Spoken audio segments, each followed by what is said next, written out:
Hello everyone, welcome back to Biobloom classes. I hope आपने last जो lecture था वो रिवाइज किया होगा। जो प्रोकैरियोटिक सेल्स पढ़ी थी ना, तो जो प्रोकैरियोटिक सेल होती है वो उसमें क्या देखा था कि lack of membrane bound organelles होते हैं और लैक ऑफ न्यूक्लियाई प्रेजेंट होता है। हम जो लास्ट लेक्चर में बात कर रहे थे वो सेल एनवेलप और उसकी मॉडिफिकेशन की बात कर रहे थे, जिसमें हमने 3 चीज़ें पढ़नी थी। एक तो ग्लाइको कैलिक्स पढ़ना था, सेल वॉल पढ़नी थी और प्लाज्मा मेम्ब्रेन पढ़नी थी। जिसमें से ग्लाइको कैलिक्स जो था हमने लास्ट लेक्चर में पढ़ा था। जो ग्लाइको कैलिक्स होता है वो क्या होता है, आउटर लेयर से बना होता है। म्यूकस और पोलोसेक्राइड्स मैक्रोमोलिक्यूल्स प्रेजेंट होते हैं, जिनका काम क्या होता है, सेल को प्रोटेक्ट करना और एडिशन में हेल्प करना। लूज शेप पाई जाती है, स्लाइम लेयर कहते हैं जिसको, जो किसको, सेल्स को प्रोटेक्ट करता है लॉस ऑफ वाटर से और न्यूट्रिएंट से।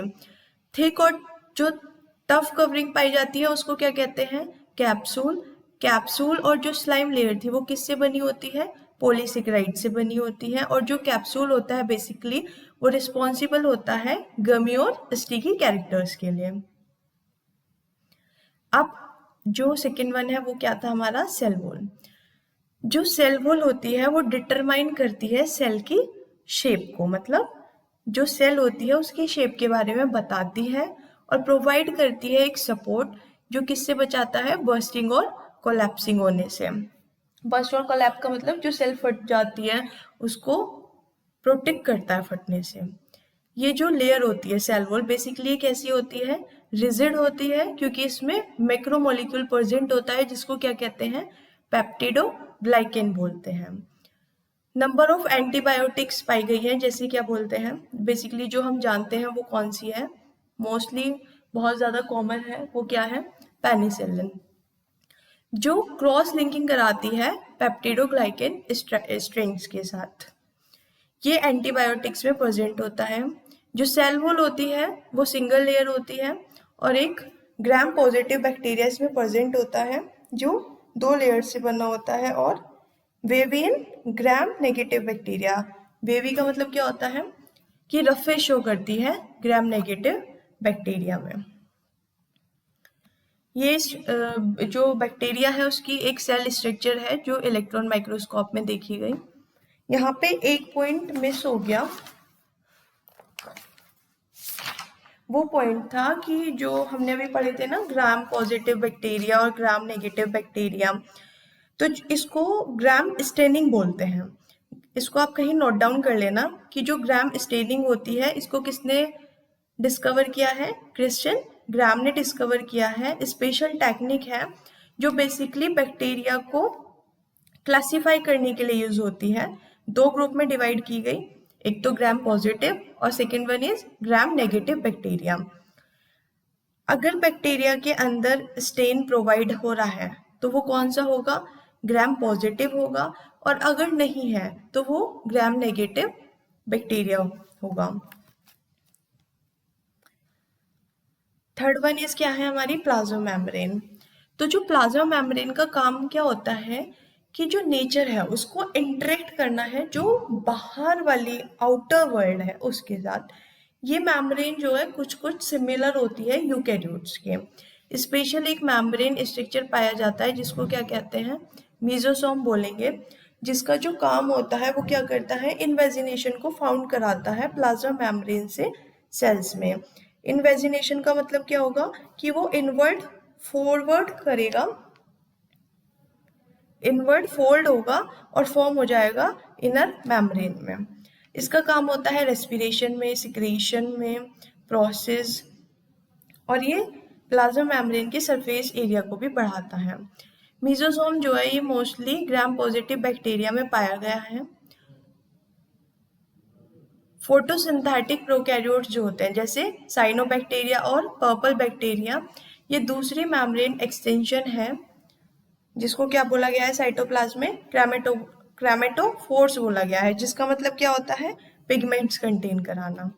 जो बैक्टीरियल सेल्स होती है वो मोटाइल भी हो सकती है और नॉन मोटाइल भी होगी। अगर मोटाइल होगी तो उसमें थिन फिलामेंट फाउंड होगा, सेल वॉल में, जिसको क्या बोला जाएगा, फ्लैजिला बोलेंगे। जो ये फ्लैजिलम है इसमें 3 पार्ट्स आते हैं, फिलामेंट, हुक और बेसल बॉडी। फिलामेंट को लॉन्गेस्ट पोर्शन बोला गया है जो सेल सरफेस को बढ़ाता है।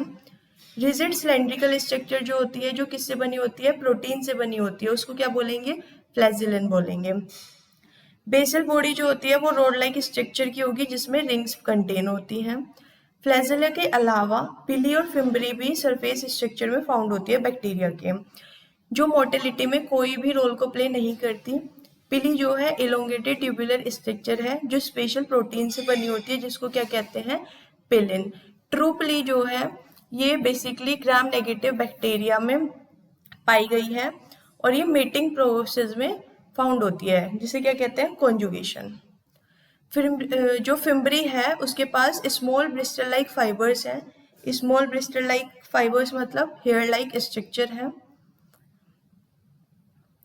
इसका काम होता है बैक्टीरिया के साथ अटैच होना और स्ट्रीम देना होस्ट टिश्यूज को। अब एक छोटा सा पोर्शन आएगा राइबोसोम्स और इंक्लूजन बॉडीज। प्रोकैरियोट्स में जो राइबोसोम्स होते हैं वो प्लाज्मा मेम्ब्रेन के साथ होते हैं जो 2 सब यूनिट से बने होते हैं, 50S और 30S यूनिट्स, जो एक साथ मिलके 70S राइबोसोम्स बनाते हैं। अब 50 और 30 को ऐड करके 80 नहीं बोलना है, ये पर्टिकुलर है कि 70S राइबोसोम्स ही बनेंगे। साइटोप्लाज्मिक राइबोसोम्स जो होता है इसका काम क्या होता है, प्रोटीन को सिंथेसाइज करना, मतलब प्रोटीन को बनाना। सेल्स के साथ जिसमें जो राइबोसोम होता है वो प्लाज्मा मेम्ब्रेन पर क्या बनाता है, प्रोटीन बनाता है और उसको आउटसाइड ट्रांसपोर्ट करता है।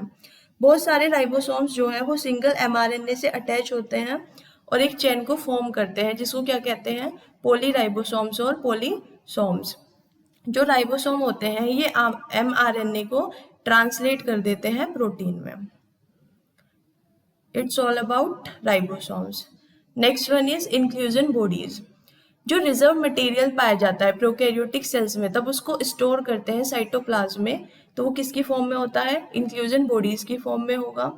ये कोई भी मेम्ब्रेन सिस्टम से बाउंडेड नहीं होगा, फ्रीली लाई करता है साइटोप्लाज्म में, जैसे फॉस्फेट ग्रेन्यूल्स, साइनोफाइसिन ग्रेन्यूल्स और ग्लाइकोजन ग्रेन्यूल्स।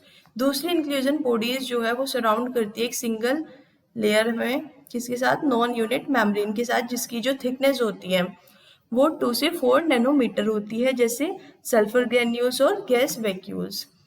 जो गैस वैक्यूल्स होते हैं वो ब्लू ग्रीन एल्गी होती है, पर्पल होती है और ग्रीन फोटोसिंथेटिक बैक्टीरिया होता है।